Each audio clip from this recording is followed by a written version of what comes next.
Hi guys, TinaGale here, and we're at Work at Wednesday, and this is the inspiration piece that we have to work with this week. And the bird is the one thing that I really picked out on this mood board that I wanted to feature, and so I have a little bird on my layout, as well as some of the circles that were at the bottom right corner, and kind of the nature theme just a little bit. But other than that, the colors and everything you'll see are very different from the mood board. And that's the great thing about using an inspiration piece. You can pick whatever pieces that speak to you and just take inspiration from that. And it doesn't have to be the entire board. So I decided today to work with the My Mind's Eye My Story collection. It's a little bit older, I think maybe a year old, but it is just gorgeous, and so I had to have it. And I'm showing you here, I gutted that back piece and put on a piece of kind of off-white cardstock, and I took it to my sewing machine, and I was just going to sew around it, and I looked over and saw some gold thread that had come out of my case, and I decided to try it. And so I ended up doing a real messy stitch twice all the way around the outside edge with this gold thread to kind of go in with the gold foiling of this paper. And I absolutely love it. I am so excited to have a sewing machine that works. If my sister is watching, which I know she watches sometimes, thank you so much for this sewing machine. I have used it on every layout since she brought it.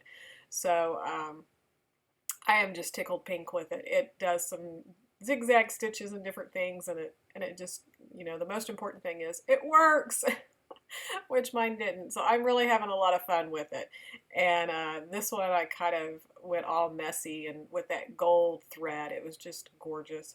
So really happy with the background. So I'm going to go ahead and ink all of the edges with some brown distressing ink.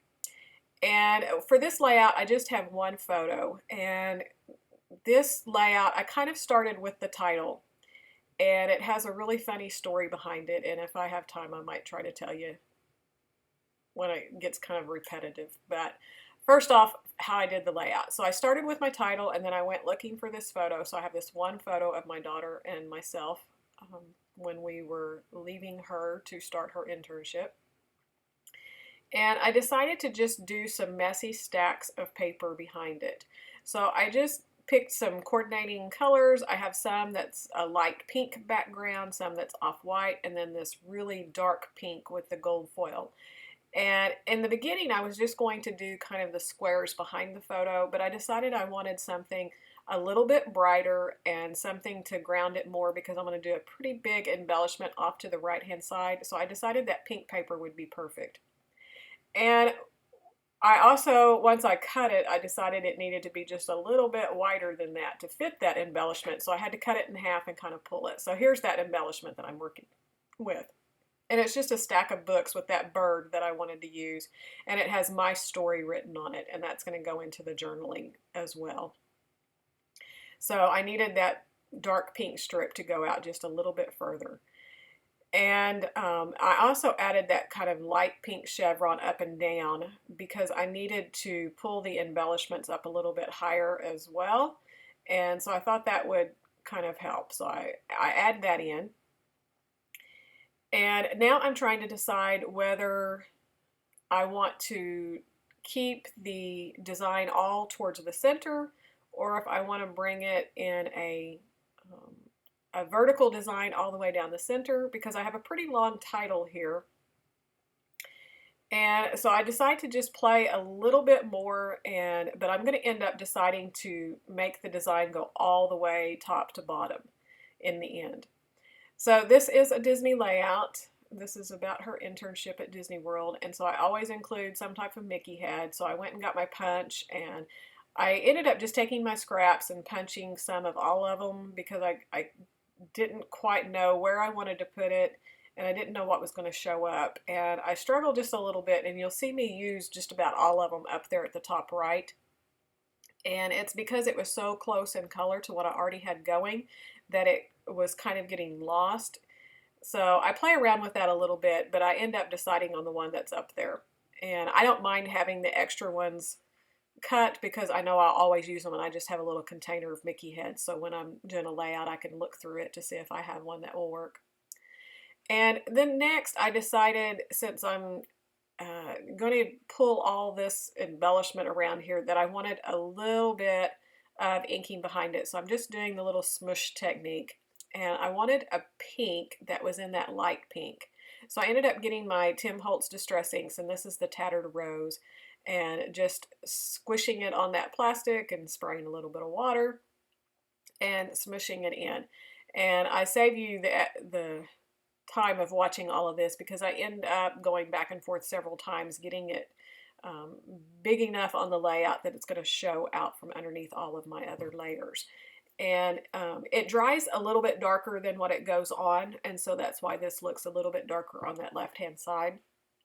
That Tattered Rose is really a kind of transparent ink, so it was kind of hard to tell how much I wanted on there, but it ends up looking really nice.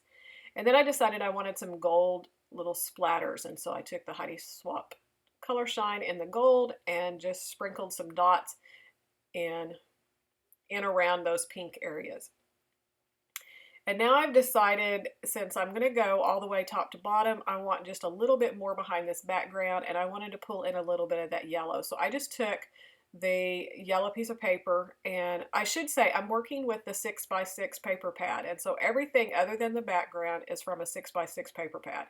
So all of the scale is kind of smaller, and like I said, that yellow sheet is just a full 6x6. And if you watch my videos, you know I love the 6x6 pads, and this is one reason. You can do an entire layout, have all the different patterns in the collection to work with, and even though the background's quite busy, it works because of the scale of the design on the paper and stuff is so much smaller.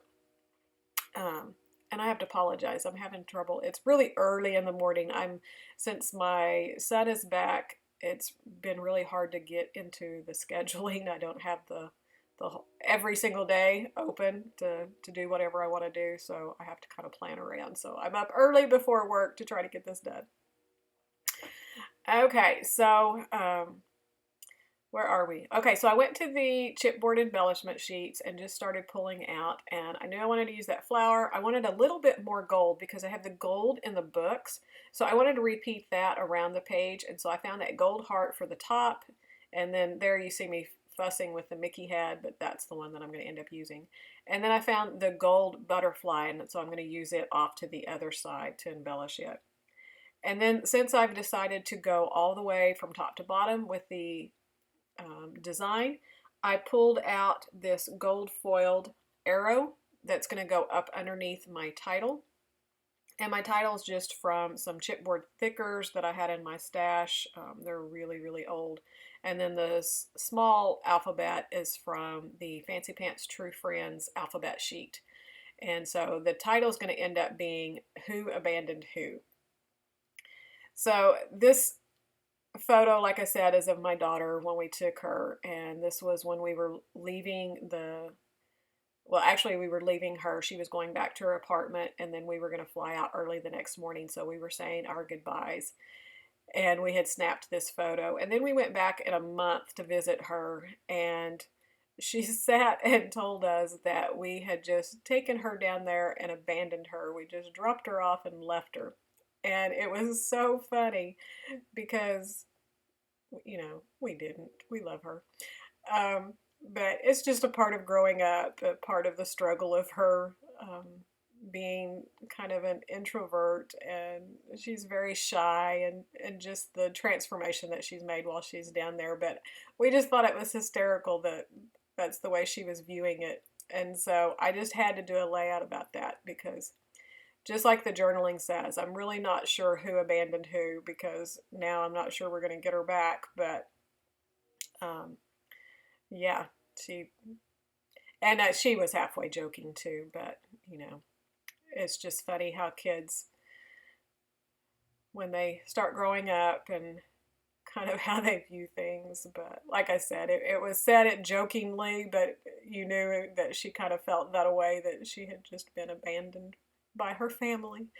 But anyways, so I'm just finishing off the layout. I have my enamel dots, and I pulled out several different enamel dots. I had some in pink and some yellow, and I had some little gold ones, but I ended up with these brown pearls.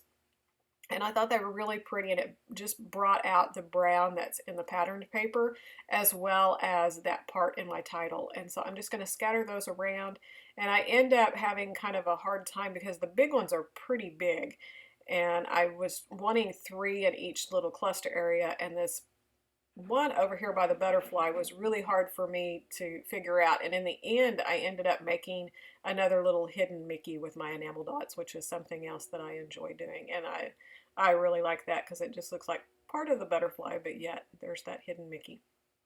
And then to finish off that top part, because I want that design to go all the way to the top, I have this heart banner, and I'm just going to have it where it looks like it's hanging from the stitching that I did. And that's going to complete this layout. I hope you enjoyed it. Be sure to check on the Crafty Maven Getaway, and follow and subscribe if you haven't already. I would love a thumbs up if you enjoyed this video, and you can visit me at my YouTube channel at Tigger's Teachin', and here is all my information, and it'll be down below. Thanks for watching, and we'll see you soon. Bye!